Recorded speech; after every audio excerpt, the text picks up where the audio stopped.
चलिए आगे बढ़ते हैं। मोदी मंत्रिमंडल का आज शाम 6 बजे विस्तार होगा। बीजेपी के कई नेता दिल्ली पहुंच चुके हैं। इनमें ज्योतिरादित्य सिंधिया, नारायण राणे, असम के पूर्व सीएम सर्बानंद सोनोवाल, गोरखपुर के बीजेपी सांसद रवि किशन इसमें शामिल हैं। आपको बता दें, प्रधानमंत्री मोदी की कैबिनेट में अभी हैं 53 मंत्री और 81 मंत्री तक हो सकते हैं। ऐसे में कई पद अभी खाली हैं। आज होने वाले मंत्रिमंडल के शपथ समारोह में शपथ लेने वाले मंत्रियों के अलावा बाकी अतिथियों की संख्या को सीमित रखा जाएगा। आपको बता दें, राष्ट्रपति भवन के दरबार हॉल में कोरोना प्रोटोकॉल के तहत ही शपथ ग्रहण समारोह होगा और मेहमानों की संख्या 100 के आसपास होगी। दरबार हॉल में 400 की संख्या में लोग बैठ सकते हैं, लेकिन कोरोना की वजह से संख्या कम होगी। प्रधानमंत्री नरेंद्र मोदी के मंत्रिमंडल के विस्तार में कुछ ही घंटे बाकी हैं। शाम 6 बजे मंत्रिमंडल का विस्तार होगा। न्यूज 18 के विक्रांत यादव की रिपोर्ट है कि कैबिनेट में बीजेपी के ज्योतिरादित्य सिंधिया, सर्बानंद सोनोवाल, नारायण राणे और सुशील मोदी को जगह मिल सकती है। बीजेपी के कोटे से बनने वाले मंत्रियों में संजय जायसवाल, रीता बहुगुणा जोशी और वरुण गांधी को भी मंत्री बनाया जा सकता है। वहीं एसपी सिंह बघेल और सकलदीप राजभर भी कैबिनेट में शामिल किए जा सकते हैं। इसके अलावा अपना दल की अनुप्रिया पटेल को भी मंत्री बनाया जाना लगभग तय माना जा रहा है। वहीं जेडीयू को भी मंत्रिमंडल में जगह मिलेगी। जेडीयू के कोटे से राजीव रंजन सिंह और आरसीपी सिंह को मंत्री बनाया जा सकता है, जबकि बिहार से एनडीए की दूसरी सहयोगी पार्टी एलजेपी के कोटे से पशुपति कुमार पारस को मंत्रिमंडल में जगह मिलने की खबरें हैं। हालांकि चिराग पासवान के तल्ख तेवर दिखाते हुए उन्होंने कहा है कि अगर एलजेपी के कोटे से उनके चाचा पशुपति पारस को मंत्री बनाया गया तो इसके खिलाफ वो सुप्रीम कोर्ट में चले जाएंगे। इनको आप निर्दलीय सांसद के तौर पर देखिए, पूरी तरीके से प्रधानमंत्री जी का अधिकार क्षेत्र है कि वो किसको मंत्री बनाए नहीं बनाए, उसमें मेरा कोई हस्तक्षेप रहना संभव ही नहीं है। पर हाँ, अगर मेरी पार्टी का सांसद कहकर अगर उनको बनाया जाएगा तो मुझे आपत्ति होगी। उसके लिए भले मुझे न्यायालय भी जाना पड़े तो मैं न्यायालय भी जाऊंगा, क्योंकि ये मेरी पार्टी के ये सांसद नहीं है। मंत्रिमंडल विस्तार से पहले 8 राज्यों में नए राज्यपाल नियुक्त किए गए। न्यूज 18 के विक्रांत यादव की रिपोर्ट है कि राष्ट्रपति ने 8 प्रदेशों में नए राज्यपाल नियुक्त किए, जिनमें कर्नाटक भी शामिल हैं, जहां का राज्यपाल केंद्रीय मंत्री थावरचंद गहलोत को बनाया गया। उनके पास सामाजिक न्याय और अधिकारिता मंत्रालय था। प्रधानमंत्री के कार्यकाल में अनुसूचित जाति और जनजाति के कई नेताओं को राज्यपाल बनाया जा चुका है, जिनमें सबसे नया नाम थावरचंद गहलोत का है। इसके अलावा बंडारू दत्तात्रेय को हरियाणा का और मंगूभाई छगनभाई पटेल को मध्य प्रदेश का राज्यपाल बनाया गया, जबकि रमेश बैस झारखंड के राज्यपाल बनाए गए और राजेंद्र विश्वनाथ अर्लेकर को हिमाचल प्रदेश का राज्यपाल बनने की जिम्मेदारी मिली। राज्यपाल की नई नियुक्तियों के बाद देश में अनुसूचित जाति, जनजाति और ओबीसी समुदाय के राज्यपालों की संख्या बढ़ गई है। इसके अलावा 3 राज्यों में जाट समुदाय से आने वाले राज्यपाल हैं, जिनमें बंगाल, मेघालय और गुजरात जैसे राज्य शामिल हैं। इस बीच नई भूमिका निभाने वाले थावरचंद गहलोत ने भरोसा दिया कि उन्हें जो जिम्मेदारी मिली है वो उसे निभाएंगे। मुझे जब जो दायित्व मिला है उसको बखूबी निभाने की कोशिश की है। जो दायित्व मिलेगा उसको भी निभाने की कोशिश करूंगा। मोदी सरकार ने कैबिनेट विस्तार से पहले एक नया मंत्रालय मिनिस्ट्री ऑफ कॉर्पोरेशन बनाया है। मोदी सरकार इस मंत्रालय के जरिए अपने सहकार से समृद्धि के विजन को साकार करेगी। यह मंत्रालय देश में सहकारी आंदोलन को मजबूत करने के लिए अलग से प्रशासनिक, कानूनी और नीतिगत ढांचा उपलब्ध करवाएगा।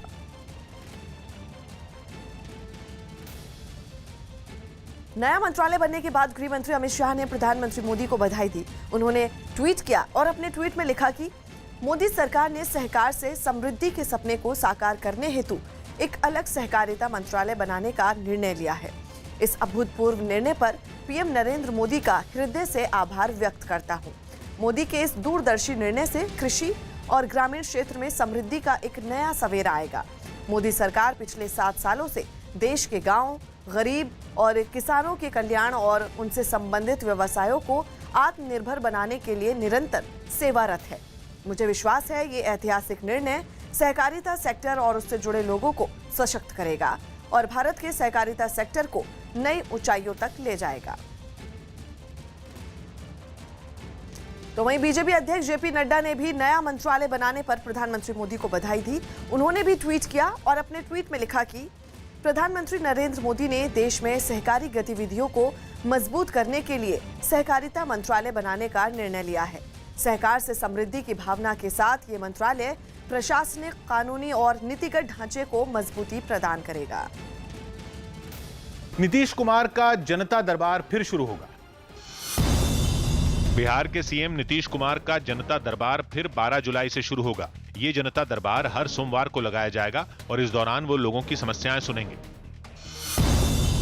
मुंबई में एनसीबी ने सोनू पठान नाम के एक बड़े ड्रग्स तस्कर को गिरफ्तार कर लिया। दावा किया गया कि डोंगरी में अंडरवर्ल्ड डॉन दाऊद इब्राहिम की जिस ड्रग्स फैक्ट्री का हाल ही में पर्दाफाश हुआ था, उसका मेन सप्लायर सोनू पठान ही था। जो एमडी की सप्लाई होती है साउथ मुंबई से लेके बैंड्रा तक, उसमें ये मुख्य खिलाड़ी था। एनसीबी को काफी समय से सोनू पठान की तलाश थी। आरोप है कि उसका नेटवर्क इतना बड़ा था कि विदेशी लोग भी उसके लिए काम करते थे। सोनू पठान को एनसीबी के इसी दफ्तर में रखा गया है। जो दाऊद की ड्रग्स फैक्ट्री डोंगरी में थी, वहां पर ड्रग्स बनाने के लिए जो चीजों की जरूरत होती है, उन तमाम चीजों की सप्लाई वो वहां पर करता था। कोलकाता में एक फर्जी सरकारी अधिकारी को गिरफ्तार कर लिया गया। पुलिस ने दावा किया कि ये आरोपी खुद को राज्य सरकार की स्टैंडिंग कमेटी का सदस्य और सीबीआई का वकील बता रहा था। चेन्नई में पत्रकारों को कोरोना का टीका लगाने के लिए एक कैंप लगाया गया, जहां बड़ी संख्या में पत्रकार पहुंचे। उत्तराखंड में पौड़ी गढ़वाल के एक स्कूल परिसर में एक घायल तेंदुआ घूमता दिखाई दिया। इसके बाद स्कूल की तरफ से वन विभाग को इसकी जानकारी दी गई। हालांकि इन दिनों वहां कोरोना खतरे की वजह से स्कूल बंद हैं। पश्चिम बंगाल सरकार ने कलकत्ता हाईकोर्ट की बड़ी बेंच में एक याचिका दाखिल की और हिंसा के मामले में दिए गए हाईकोर्ट के आदेश पर पुनर्विचार करने की मांग की। इससे पहले अदालत ने चुनाव के बाद हुई हिंसा के प्रभावितों की शिकायत दर्ज करने का आदेश दिया था। साथ ही बेघरों को खाना और मेडिकल सुविधा भी देने को कहा था। हिमाचल प्रदेश में कोरोना नियमों में छूट मिलते ही पर्यटकों की भीड़ उमड़ पड़ी है, जिसने कोरोना की तीसरी लहर का खतरा बढ़ा दिया है। मौसम के बदलते रंग और चढ़ते पारे की वजह से मैदानी इलाकों से लोगों की बड़ी तादाद में पहाड़ों पर रुख कर रहे हैं। और हिमाचल के मनाली के बाजार गुलजार हो गए, लेकिन शायद लोग ये भूल गए कि कुछ दिन का मजा उनके लिए सजा बन सकता है, क्योंकि कोरोना की तीसरी लहर का खतरा अब भी टला नहीं है। मनाली के मॉल रोड से जो तस्वीरें आई, उन्हें देखकर एक बार ऐसा महसूस हुआ कि पुराने दिन लौट आए हों। वहां लोग बिना किसी फिक्र के घूम फिर रहे थे। किसी के चेहरे पर मास्क दिखा तो किसी के नहीं। बाजार में सावधानी से जुड़े बड़े बड़े पोस्टर तो नजर आए, लेकिन लोगों को मौज मस्ती से फुर्सत ही नहीं थी। कोई मास्क हटाकर सेल्फी लेता दिखा तो कोई बाजार की रौनक देखता दिखा। काफी संख्या में जो यहाँ पर पर्यटक पहुंचे और मैदानी क्षेत्रों से पर्यटकों ने जो है अब यहाँ का रुख करना शुरू कर दिया। मनाली घूमने आए लोगों की बात सुनकर तो और हैरानी हुई। लॉकडाउन काफी फेडअप हो चुके थे, तो कुछ मन किया कि चलें। पर्यटन के काम से जुड़े लोग भी महामारी के खतरे को भूलकर इस बात से खुश दिखे कि उनका बिजनेस पटरी पर लौट रहा है। लगता है कि 2 साल जो कोविड का क्रूशियल पीरियड था, दैट इज ओवर। अंदाजा लगाया गया कि पिछले एक हफ्ते में करीब 12,000 लोग मनाली घूमने आ चुके हैं। और अगर लोगों के हिमाचल आने की रफ्तार यूं ही रही तो तीसरी लहर आने से रोकना मुश्किल हो सकता है, क्योंकि केवल मनाली ही नहीं, शिमला में भी पर्यटकों का तांता लग गया।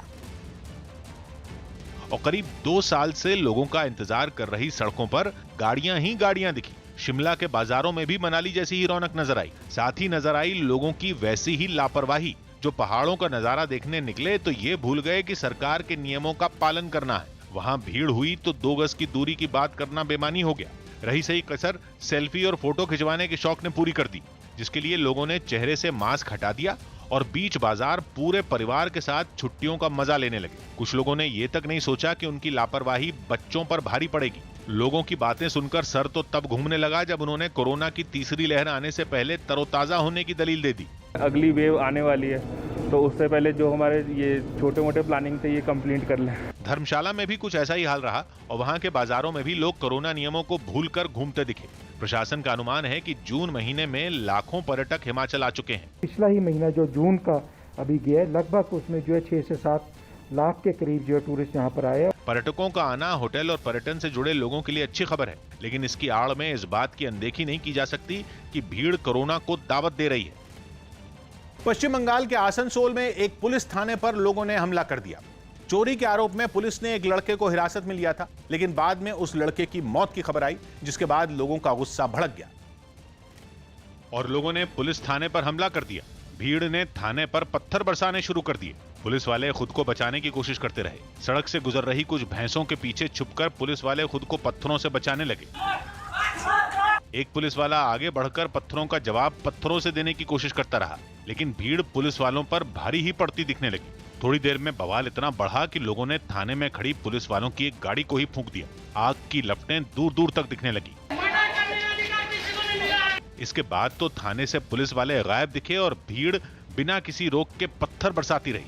थाने पर केवल पत्थर ही नहीं, बम बरसाए जाने की तस्वीरें भी सामने आई। दूर तक धुआं उठता दिखने लगा। भीड़ में शामिल लड़कों के सिर पर खून सवार दिखाई दिया, जिसकी वजह से माहौल बिगड़ता चला गया। लोगों ने आरोप लगाया कि हिरासत में लिए गए लड़कों को पुलिस वालों ने बुरी तरह से पीटा और पिटाई की वजह से हुई लड़के की जान गई। जिसके बाद थाने से शुरू हुआ बवाल बाजार तक पहुंच गया। लोगों ने रास्ता जाम कर दिया और बाजार बंद करवाना शुरू कर दिया। तनाव बढ़ता देख लोगों ने दुकानें बंद करने में देर नहीं की। जो गाड़ियां हंगामा करने वालों के रोकने पर नहीं रुकी, उनके साथ मारपीट की नौबत तक आई। लड़के की मौत की वजह से लोग बेहद गुस्से में थे। अरमान खान नाम है उनका, गरीब लड़का वो, उसका बाप गद्दी मिस्त्री है, एक ही औलाद था उसका। लेकिन थोड़ी ही देर में पुलिस ने भी तैयारी पूरी कर ली। उसने कार्रवाई थाने के पास से ही शुरू की। आंसू गैस के गोले छोड़कर भीड़ को हटाया गया। इसके बाद पूरी तैयारी के साथ पुलिस वाले बाजार में पहुंच गए। भीड़ को हटाकर हालात तो पुलिस ने काबू में कर लिए, लेकिन इलाके में तनाव अब तक बना हुआ है। अमेरिका के मिशिगन से एक हैरान कर देने वाली तस्वीर सामने आई है। वहां दर्जन भर से ज्यादा घरों को तबाही का शिकार होना पड़ा। एक ऐसा धमाका हुआ जिसकी चपेट में आने की वजह से कई घर तबाह हो गए। धमाका जिस घर में हुआ उसके तो परखच्चे उड़ गए और गैराज में रखी गाड़ियों को भी जबरदस्त नुकसान पहुंचा। हालांकि पुलिस ने पूरे इलाके को सील कर दिया है, लेकिन धमाका कितना जबरदस्त था इसका अंदाजा इस बात से ही लगाया जा सकता है कि घर की छत पूरी तरह से तहस नहस हो गई, जिसकी तस्वीरें हम आपको दिखा रहे हैं कि किस तरह से लकड़ी का सामान मानो मलबे में तब्दील हो गया। हालांकि अभी ये नहीं पता चल पाया कि धमाका किस वजह से हुआ।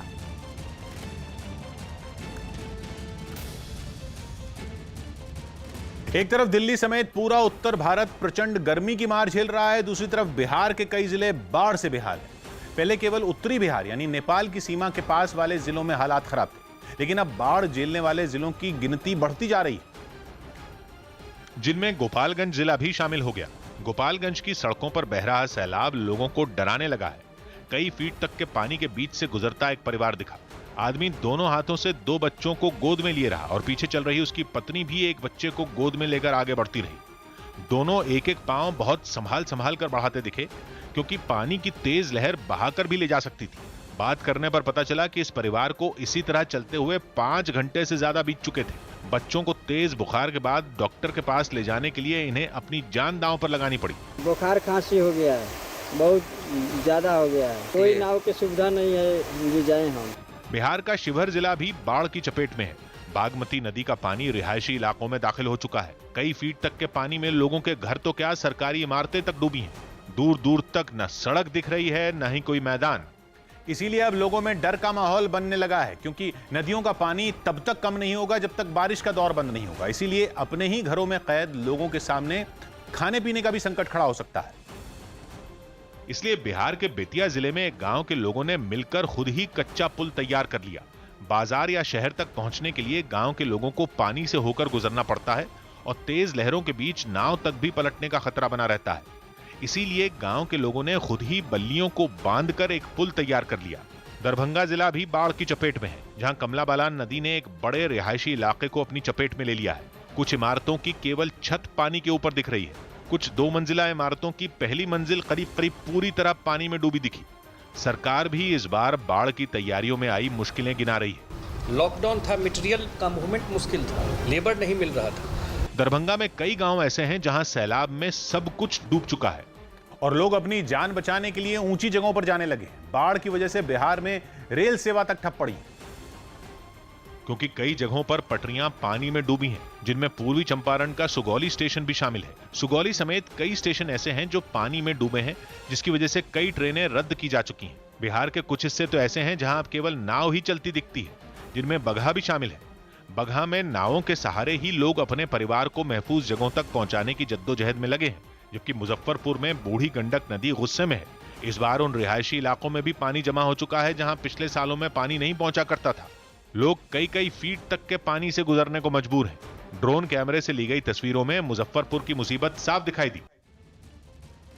भूमध्य सागर से हैरान करने वाली तस्वीरें सामने आई हैं। वहां रेस्क्यू टीम ने बीच समंदर में फंसे 500 से ज्यादा शरणार्थियों को बचा लिया। ये लोग छोटी छोटी नावों से समंदर पार करने की कोशिश कर रहे थे और बिना सुरक्षा का ख्याल किए नाव पर सवार ये शरणार्थी समंदर के बीचों बीच आकर फंस गए। ऐसे में समुद्र में रेस्क्यू ऑपरेशन चलाने वाला एक बचाव दल उनकी मदद के लिए आगे आया। मोटर बोट पर सवार बचाव दल शरणार्थियों की नाव तक पहुंचा, जहां सभी शरणार्थियों को लाइफ जैकेट बांटी गई। इस दौरान बचाव दल को कुछ ऐसी लकड़ी की नाव भी मिली जिनमें कोई शरणार्थी नजर नहीं आया, लेकिन ढेर सारा बचा कुचा सामान जरूर दिखा। दिन से लेकर रात तक चले रेस्क्यू ऑपरेशन में आखिरकार सभी शरणार्थियों को उनकी नावों से बड़े जहाज तक पहुंचा दिया गया। आतंकियों की तरह नक्सली भी सुरक्षा बल पर हमले के लिए ड्रोन का इस्तेमाल कर सकते हैं। न्यूज 18 के अमित पांडे की रिपोर्ट है कि जम्मू के एयरफोर्स स्टेशन पर हुए हमले के बाद अब नक्सली भी सुरक्षा बल पर ड्रोन के जरिए हमले की तैयारी कर रहे हैं। खुफिया एजेंसियों की रिपोर्ट के मुताबिक छत्तीसगढ़ के सुकमा, बीजापुर और झारखंड के कई इलाकों में नक्सलियों के पास से ड्रोन के पुर्जे और उससे जुड़ी तकनीक बरामद हुई। यही नहीं, इसी महीने सुकमा में एक संदिग्ध ड्रोन भी देखा गया था, जिसके बाद सुरक्षा बल को अलर्ट जारी करते हुए किसी भी तरह के संदिग्ध ड्रोन पर कड़ी नजर रखने और सावधान रहने के निर्देश दिए गए हैं, क्योंकि इस बात का अंदेशा है कि नक्सली ड्रोन का इस्तेमाल कर सुरक्षा बल की रेकी कर सकते हैं और उन्हें निशाना भी बना सकते हैं। इंग्लैंड के 3 क्रिकेटरों को कोरोना हो गया। इंग्लैंड के 3 क्रिकेटर और सपोर्ट स्टाफ के 4 सदस्य कोरोना पॉजिटिव पाए गए। गुरुवार से इंग्लैंड और पाकिस्तान के बीच सीरीज की शुरुआत होनी है। ऐसे में अब दोबारा इंग्लैंड टीम का चयन होगा और इसकी कमान बेन स्टोक्स संभालेंगे।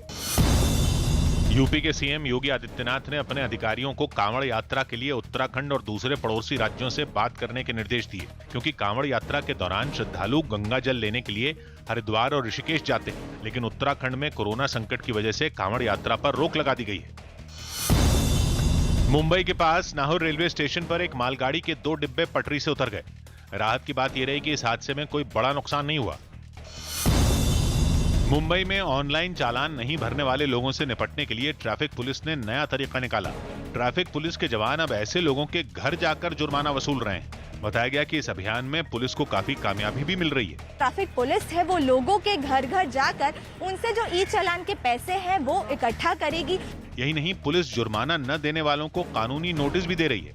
इस दौरान लोग पुलिस पर किसी तरह का आरोप न लगाएं, इसके लिए पुलिस वालों को बॉडी वर्न कैमरा यानी शरीर पर पहना जाने वाला खास तरह का कैमरा भी दिया गया है, ताकि उनकी लोगों से हुई बातचीत रिकॉर्ड की जा सके। उनको बॉडी वर्न कैमरास भी दिए हैं, जिसकी वजह से उनका पूरा interaction with public can get recorded. Assam सरकार ने अगले 7 दिनों तक राज्य के 7 जिलों में सख्त कर्फ्यू लगाने का ऐलान कर दिया। वहां कोरोना खतरे को कम करने के लिए ये कदम उठाए गए। इस दौरान 24 घंटे रेस्टोरेंट और दुकानें बंद रहेंगी, साथ ही वाहनों के आने जाने पर भी पाबंदी होगी। एथलीट हिमा दास ने टोक्यो ओलंपिक्स में न खेल पाने पर दुख जताया। पिछले दिनों वो चोट की वजह से ओलंपिक खेलों के लिए क्वालिफाई नहीं कर पाई थी। राजस्थान के कोटपुतली से डरा देने वाली कुछ तस्वीरें सामने आई हैं। वहां दिल्ली जयपुर हाईवे से गुजर रहे एक ट्रक के नीचे गिरने के बाद उसमें आग लग गई। इस हादसे के बाद वहां अफरा तफरी मच गई, क्योंकि ट्रक से इतनी ऊंची ऊंची लपटें उठ रही थी कि वहां जमा हुए लोगों के रोंगटे खड़े हो गए। आग तो आग, इलाके में फैलते जा रहे काले धुएं ने सबको डरा कर रख दिया। आग इसलिए इतनी फैली क्योंकि उस ट्रक में केमिकल के कई डब्बे रखे थे, जो हादसे के बाद सड़क पर गिर गए, जिन्हें वहां से हटाने के लिए खुदाई करने वाली एक मशीन की मदद ली गई। लेकिन अचानक आग भड़क गई और वो मशीन भी इस आग की चपेट में आ गई। ड्राइवर को जबकि आने के कारण ये पुलिया के नीचे गिर गया था, अचानक इसमें आग लग गई। आग बुझाने के लिए फायर ब्रिगेड की टीम वहां पहुंची और दमकल कर्मी अपने काम में जुट गए, लेकिन जब तक आग नहीं बुझी लोगों के बीच हलचल बनी रही।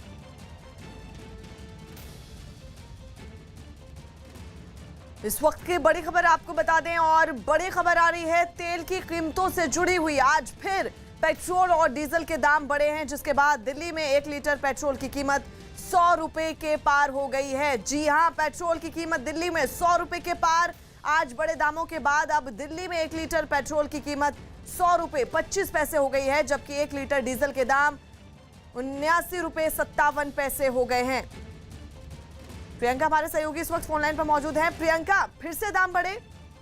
जी बिल्कुल, कल जिस तरीके से दाम नहीं बढ़े थे और पेट्रोल जो था वो 99 रुपए 10 पैसे पर 99 रुपए 90 पैसे पर था, डीजल जो था उसमें भी आज 17 पैसे की बढ़ोतरी हुई है, यानी कि 10 पैसा पेट्रोल बढ़ा है, 17 पैसा डीजल बढ़ा है और अब शतक लग गया है पेट्रोल का।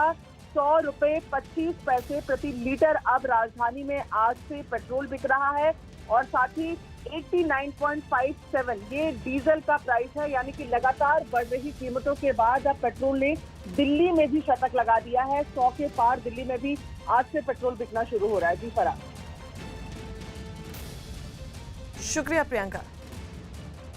यूरोप के देश जॉर्जिया में होने वाली प्राइड परेड का विरोध बढ़ने के बाद उसे रद्द करने के निर्देश दे दिए गए। वहां कट्टरपंथी सोच, रूढ़िवादी सोच रखने वालों ने समलैंगिकों के लिए होने वाली प्राइड परेड के खिलाफ जोरदार प्रदर्शन किया, जिसमें हिंसक झड़प हो गई। जहां से सामने आई एक तस्वीर में गुस्साई भीड़ पत्रकारों पर हमला करती नजर आई, जबकि चीख चिल्लाहट के बीच पुलिसकर्मी पत्रकारों को बचाते दिखे।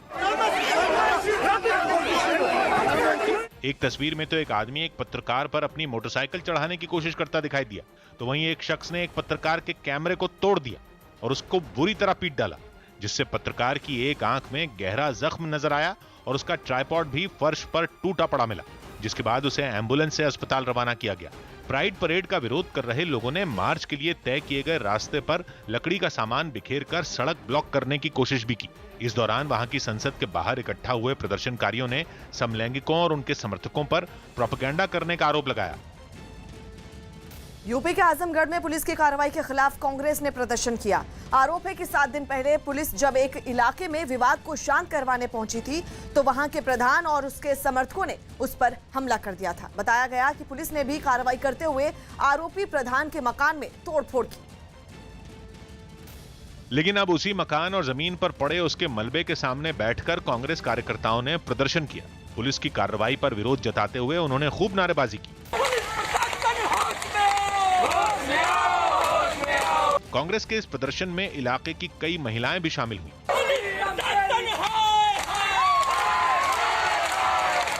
इस दौरान कांग्रेस कार्यकर्ताओं ने मांग की कि इस मामले की सही ढंग से जांच हो। जो निर्दोष लोग हैं उनसे मुकदमे वापस लिए जाएं, निश्चित रूप से इसकी जांच की जाए। वहीं पुलिस भी इस केस में पीछे हटने को तैयार नहीं। इस तरह पुलिस के ऊपर अगर हमला होगा तो निश्चित रूप से पुलिस उसमें कड़ी कार्रवाई की जाएगी। आरोपी प्रधान और उसके समर्थकों के खिलाफ पुलिस गैंगस्टर एक्ट के तहत कार्रवाई करने की तैयारी कर रही है। महाराष्ट्र विधानसभा से अपने विधायकों के निलंबित किए जाने पर बीजेपी आक्रामक हो गई और राज्य के अलग अलग जिलों में प्रदर्शन किया। एक दिन पहले बीजेपी के 12 विधायकों को स्पीकर ने 1 साल के लिए निलंबित कर दिया था, जिसके बाद अलग अलग शहरों में पार्टी कार्यकर्ताओं का गुस्सा राज्य सरकार पर फूट पड़ा।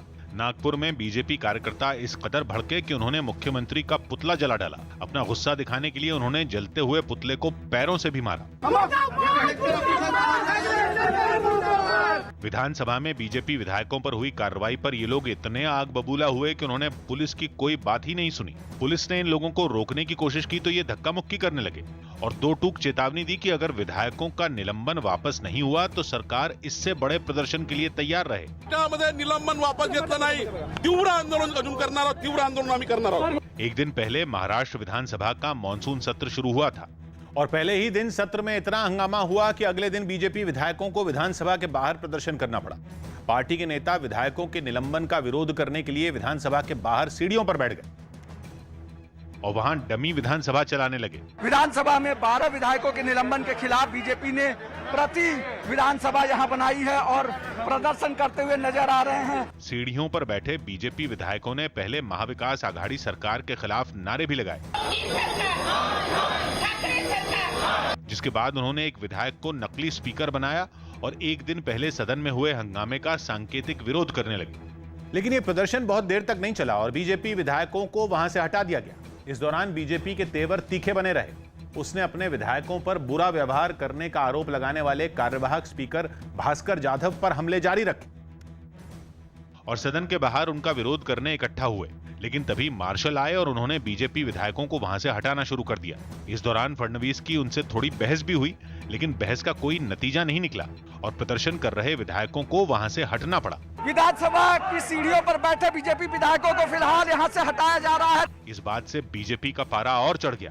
अगर विधानसभा में हमको ये बैठने नहीं देते तो जनता के बीच जाकर हम इस सरकार का बुर्खा फाड़ेंगे उसने उन्हें हटाने आए मार्शलों के तरीकों पर भी उंगली उठाई। जब हम शांति के साथ हमारी प्रति विधानसभा चला रहे थे तो वहां पर मार्शलों को भेजकर मीडिया के साथ दुर्व्यवहार किया गया। एक दिन पहले सदन में उस समय खूब हंगामा हुआ था जब स्पीकर की चेयर पर भास्कर जाधव बैठे थे, जिन्होंने आरोप लगाया कि बीजेपी के विधायकों ने उनके साथ बुरा व्यवहार किया और इसी वजह से मॉनसून सत्र के पहले ही दिन उन्होंने बीजेपी के 12 विधायकों को 1 साल के लिए निलंबित कर दिया। भास्कर जाधव ने आरोप लगाया कि हंगामे के बाद जब सदन स्थगित हुआ तो बीजेपी के नेता उनके केबिन में गए थे और उन्होंने वहां उनसे बुरा बर्ताव किया था, जबकि बीजेपी का आरोप है कि उसने नहीं बल्कि भास्कर जाधव ने उसके विधायकों के साथ बुरा व्यवहार किया। महाराष्ट्र विधानसभा के 2 दिन के मानसून सत्र के पहले दिन ओबीसी आरक्षण के मुद्दे पर विपक्ष ने सदन में हंगामा किया था। उसने आरोप लगाया था कि कार्यवाहक स्पीकर भास्कर जाधव ने बोलने के लिए पर्याप्त समय ही नहीं दिया, जिसके बाद उसने सदन की कार्यवाही का बहिष्कार कर दिया था और थोड़ी ही देर बाद उसके विधायक निलंबित कर दिए गए। उत्तर प्रदेश के फर्रुखाबाद से चौंकाने वाली तस्वीरें सामने आई हैं। वहां मामूली विवाद में 2 पक्षों के बीच पथराव और मारपीट हो गई, जिसके बाद पुलिस ने कई लोगों को हिरासत में ले लिया, क्योंकि उन लोगों ने बीच सड़क को ही जंग का मैदान बना दिया था। इस लड़ाई में मौका मिलते ही एक पक्ष के लोग दौड़ते हुए दूसरे पक्ष के लड़के के पास पहुंचे और उस पर टूट पड़े।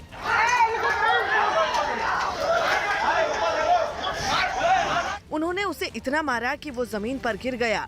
ये देखकर आसपास मौजूद लोग घबरा गए। मार दिया सर पे, बहुत तेज यार। इसके बाद तो मारपीट के साथ पथराव भी शुरू हो गया और देखते ही देखते वहां पत्थरों की बारिश होने लगी।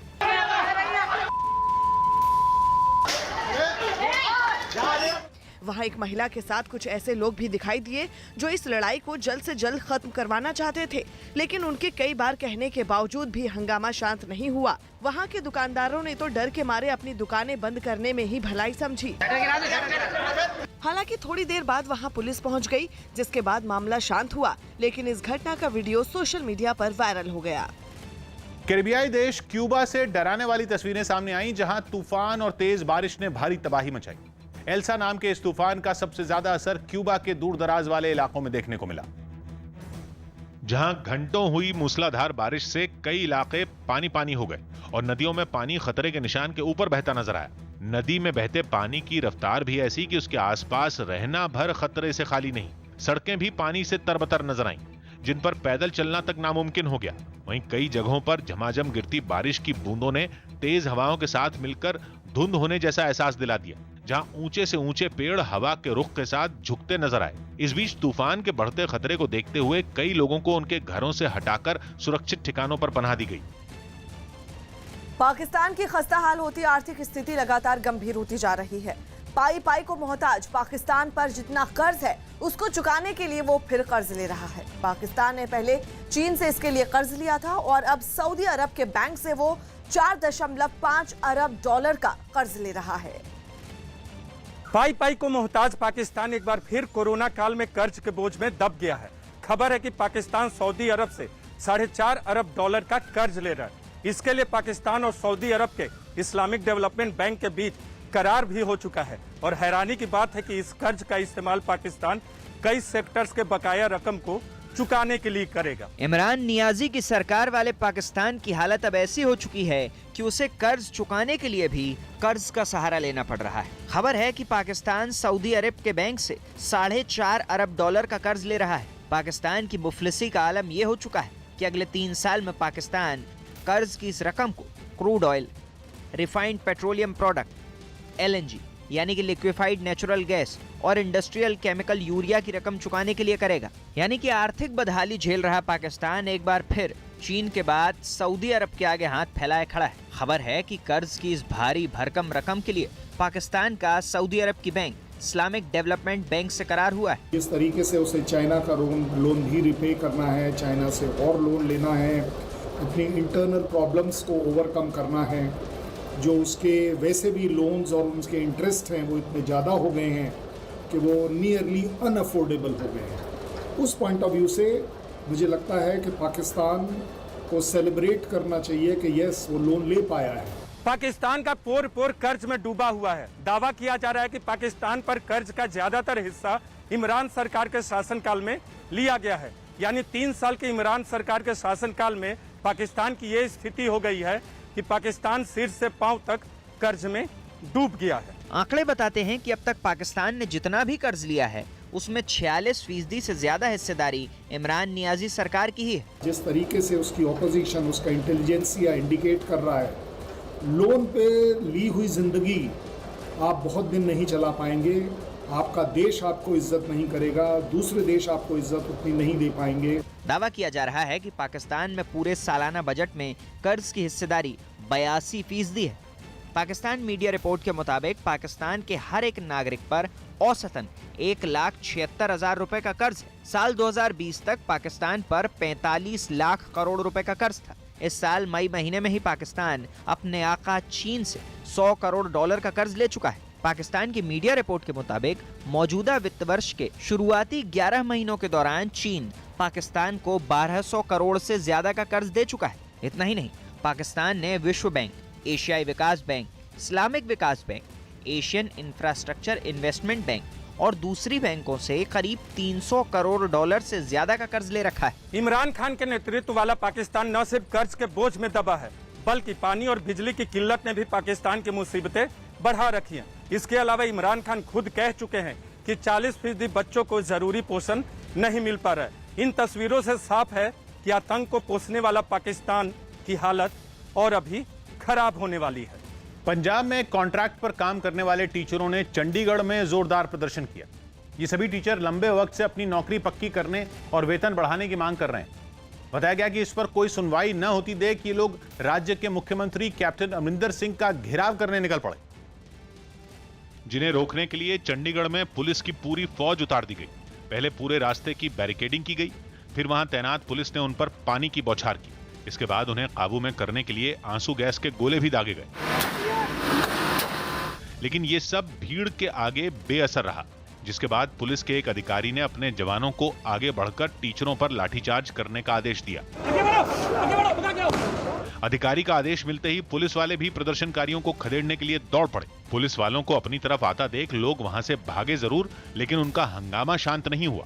वो सड़क पर डटे रहे और पुलिस से लोहा लेते रहे। इस दौरान कुछ लोग घायल भी हो गए।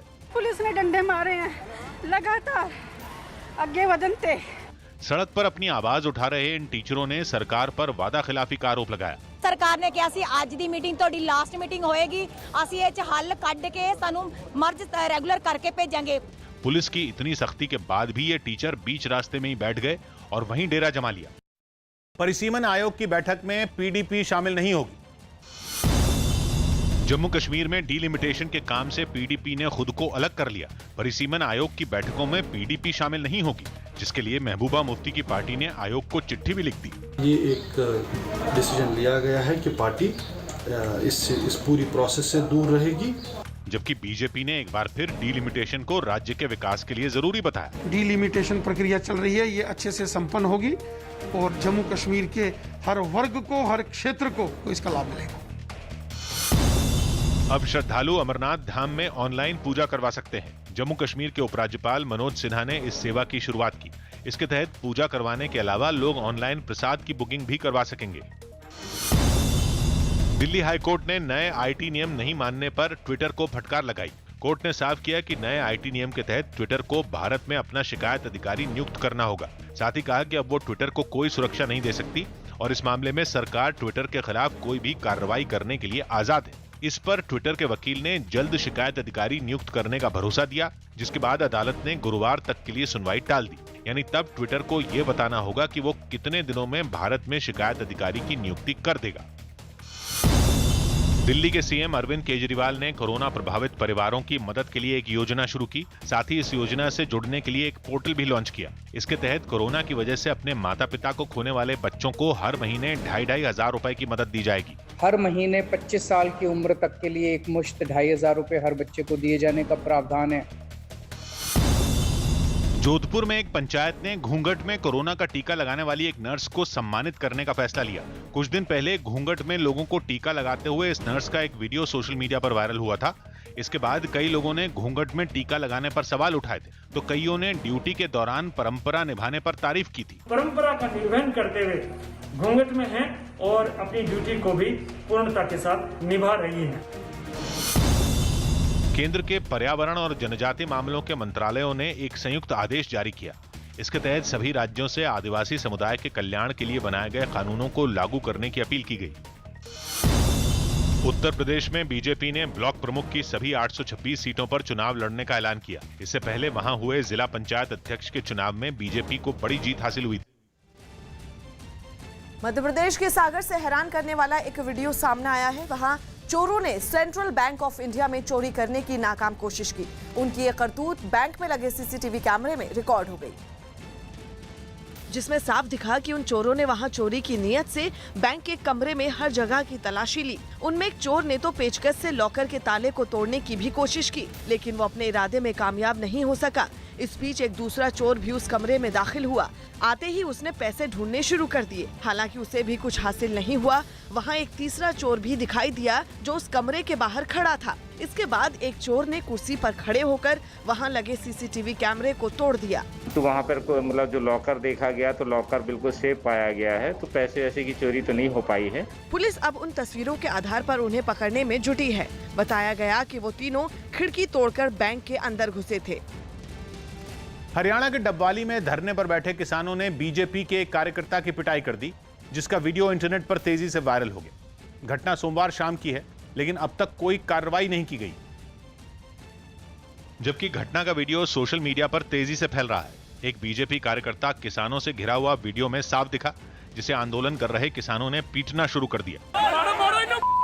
एक अकेले बीजेपी कार्यकर्ता को घेरकर कुछ लोग पीटते रहे। वीडियो में यह भी दिखा कि घटना के वक्त पुलिस वाले भी मौजूद थे। एक और वीडियो सामने आया जिसमें पुलिस वाले ही जख्मी बीजेपी कार्यकर्ता को ले जाते दिखे, जिसके कपड़े तक फट चुके थे। लेकिन कार्रवाई अब तक इसलिए नहीं हुई क्योंकि पुलिस को किसी ने कोई शिकायत ही नहीं दी। ऐसा कोई किसी ने हमारे को थाना सिटी में कोई कंप्लेंट नहीं दी है। दावा है कि घटना तब हुई जब बीजेपी कार्यकर्ताओं की एक मीटिंग की खबर किसानों को लग गई और वो मीटिंग वाली जगह पर विरोध प्रदर्शन करने पहुंच गए। मीटिंग तो रद्द हो गई, लेकिन कुछ बीजेपी कार्यकर्ताओं से किसानों का सामना हो गया। बात इतनी बढ़ गई कि किसानों ने उनकी पिटाई कर दी। ट्यूनीशिया की संसद में मारपीट का एक वीडियो वायरल हुआ, जिसमें एक महिला सांसद को एक सांसद थप्पड़ मारता दिख रहा है। बताया गया कि महिला सांसद एक समझौते का विरोध कर रही थी, तभी उनको कोई थप्पड़ मार दिया। संसद के अंदर एक महिला सांसद को थप्पड़, ये शर्मनाक घटना हुई है उत्तरी अफ्रीकी देश ट्यूनीशिया के संसद के अंदर, जहां पर एक सांसद को महिला सांसद की बात इतनी बुरी लग गई कि उन्होंने सदन की कार्रवाई के बीच महिला सांसद को थप्पड़ मार दिया। इसके बाद वहां सदन में बहुत हंगामा हुआ। इस पूरी घटना का वीडियो सोशल मीडिया पर वायरल हो रहा है। साथ ही लोग महिला सांसद को थप्पड़ मारने वाले सांसद की गिरफ्तारी की मांग भी कर रहे हैं। ये तस्वीर ट्यूनीशिया की संसद के अंदर चल रही कार्यवाही के दौरान की है। एक महिला सांसद अबीर मूसी बहस के दौरान पूरे जोश में दिखी। तभी एक सांसद साहबी समरा अपनी सीट से उठे, आराम से चलकर महिला सांसद के पास पहुंचे। उन्होंने आओ देखा न ताओ और अचानक महिला सांसद अबीर मूसी को थप्पड़ मार दिया। इस पर हंगामा मच गया और दूसरे सांसद महिला सांसद के बचाव में आ गए। लेकिन साहबी समरा यही नहीं रुके, उन्होंने फिर अबीर मूसी पर एक और थप्पड़ जड़ दिया। बीच बचाव की कोशिश कर रहे एक सांसद को भी इस दौरान साहबी समरा का थप्पड़ खाना पड़ गया। दावा किया गया कि सरकार और कतर फंड फॉर डेवलपमेंट के बीच हुए एक समझौते पर संसद में बहस चल रही थी। इसके विरोध में विपक्षी सांसद अबीर मूसी सरकार पर जमकर बरस रही थी। बताया गया कि इस दौरान वो फेसबुक पर लाइव कर रही थी, जिसमें उन्होंने कहा कि देखो ट्यूनीशिया के लोग कैसे ये हमारे देश को बेचने की तैयारी कर रहे हैं। बस इसी बात पर साहबी समरा भड़क गए और नतीजा थप्पड़ कांड बनकर सामने आया। संसद में सामाजिक मुद्दों में बहस हो जाना काफी आम बात है, लेकिन ट्यूनीशिया की संसद में जिस तरीके से सामाजिक मुद्दों के बीच हिंसा हुई, ये वाकई शर्मनाक है। ऐसे में एक सांसद की हरकत की वजह से न केवल ट्यूनीशिया की बदनामी हुई, साथ ही वहां पर अब महिला हिंसा की बहस भी छिड़ चुकी है। और इसमें भी सबसे बड़ी बात यह है कि ट्यूनीशिया के राष्ट्रपति ने हिंसा करने वाले सांसद को नहीं, बल्कि पीड़ित सांसद अबीर को ही इसका कसूरवार ठहरा दिया। दावा किया गया कि महिला सांसद अबीर मूसी ने अपने साथ हुई हिंसा की घटना के बाद सोशल मीडिया पर आपत्ति जताई। इसमें उन्होंने स्वतंत्र सांसद यानी कि निर्दलीय सांसद साहबी समरा पर हिंसक होने, महिलाओं का अपमान करने और छवि खराब करने के आरोप लगाए। ट्यूनीशिया के मानवाधिकार संगठनों समेत सरकार ने भी इस घटना की निंदा की। एक जज और एक्टिविस्ट कलथूम कानो ने सांसद समरा की गिरफ्तारी की मांग कर दी, लेकिन ट्यूनीशिया के राष्ट्रपति का बयान इसके उलट आया। उन्होंने हिंसा को किसी भी हालत में बर्दाश्त नहीं किए जाने का दावा किया, लेकिन घटना के लिए अबीर को ही गलत ठहरा दिया। मध्य पश्चिमी एशिया और उत्तर अफ्रीका के देशों के बीच 2010 से ही विरोध प्रदर्शन धरनों का सिलसिला चल रहा है। साथ ही 2010 से अगर ट्यूनीशिया की बात करें तो वहां पर सियासी उथल पुथल भी देखने को मिल रही है। 2010 से यानी कि महज 10 सालों में 12 सरकारें बन चुकी हैं। इसके अलावा अंतर्राष्ट्रीय कर्जों के दबाव में भी ट्यूनीशिया डूबा हुआ है, जिसकी वजह से वहां की अर्थव्यवस्था भी चरमराई हुई है। ऐसे में सत्ता पक्ष पर विपक्ष वहां पर हावी है और जोर बना रहा है, और यही कारण है कि संसद के भीतर भी पक्ष के जो सांसद हैं वो विपक्षियों की बात को नहीं सुन पा रहे हैं। लेकिन हिंसा तो किसी भी समस्या का हल नहीं। उत्तराखंड सरकार ने 4 धाम यात्रा रद्द करने के फैसले को सुप्रीम कोर्ट में चुनौती दी। उत्तराखंड सरकार ने सुप्रीम कोर्ट में एक याचिका दाखिल की और 4 धाम यात्रा शुरू करने की इजाजत मांगी। राज्य सरकार ने इस 4 धाम यात्रा को वहां के लोगों के रोजगार का बड़ा जरिया बताया। इससे पहले नैनीताल हाई कोर्ट ने कोरोना खतरे की वजह से इस यात्रा का फैसला रद्द कर दिया था। पश्चिम बंगाल विधानसभा में बीजेपी के हंगामे के बीच विधान परिषद के गठन का प्रस्ताव पास हो गया। इस प्रस्ताव के पक्ष में 196 जबकि विरोध में 69 वोट पड़े। रूस में हुए एक विमान हादसे में 21 यात्रियों और 6 क्रू मेंबर की मौत हो गई। बिहार के मुंगेर में प्रसाद खाने से 100 से ज्यादा लोग बीमार पड़ गए, जिन्हें बाद में अस्पताल में भर्ती करवाना पड़ा। पंजाब में कांग्रेस के संकट पर सोनिया गांधी और अमरिंदर सिंह की करीब 1.5 घंटे मुलाकात हुई। मुलाकात के बाद अमरिंदर सिंह बाहर निकले तो उन्होंने साफ कर दिया कि वो आला कमान का फैसला मानेंगे, लेकिन इस दौरान वो सिद्धू पर कुछ भी बोलने से बचते रहे। I do not know anything about Sidhu साहब। मैं तो हमारी सरकार का काम है और वो मैं आके प्रेसिडेंट से डिस्कस किया। लेकिन कांग्रेस में कलह खत्म करने के लिए हो रही बैठकों पर आम आदमी पार्टी ने तंज कसा। 4.5 साल हो गए हुण मीटिंग्स हो रही हैं, कादे ਲਈ सिर्फ कुर्सी ਲਈ ना, कुर्सी ਲਈ लड़ाइयां हो रही हैं। कदे ਇੱਥੇ मीटिंग ਹੁੰਦੀ ਹੈ, कदे दिल्ली ਦੇ ਵਿੱਚ मीटिंग ਹੁੰਦੀ है। आगरा विकास प्राधिकरण में काम करने वाली एक महिला कर्मचारी ने यौन शोषण का आरोप लगाया। इस महिला ने वहां काम करने वाले एक अधिकारी पर यह आरोप लगाए। हालांकि उस अधिकारी ने महिला के लगाए आरोपों को गलत बताया। पूर्व बीएसपी सांसद धनंजय सिंह को लखनऊ की कोर्ट ने भगोड़ा घोषित कर दिया। मऊ में पूर्व ब्लॉक प्रमुख अजीत सिंह की हत्या के मामले में उनका नाम सामने आया था। इसके बाद उन्होंने कोर्ट में सरेंडर भी किया था, लेकिन फिर जमानत पर रिहा होते ही वो फरार हो गए। महाराष्ट्र के मुख्यमंत्री उद्धव ठाकरे ने बीजेपी से नजदीकी की अटकलों को खारिज कर दिया। उद्धव ने पत्रकारों के सवाल का जवाब देते हुए कहा कि उनके एक तरफ कांग्रेस के बाला साहब थोराट बैठे हैं, जबकि दूसरी तरफ एनसीपी के अजीत पवार। ऐसे में वो इनके बीच से उठकर कहां जा सकते हैं?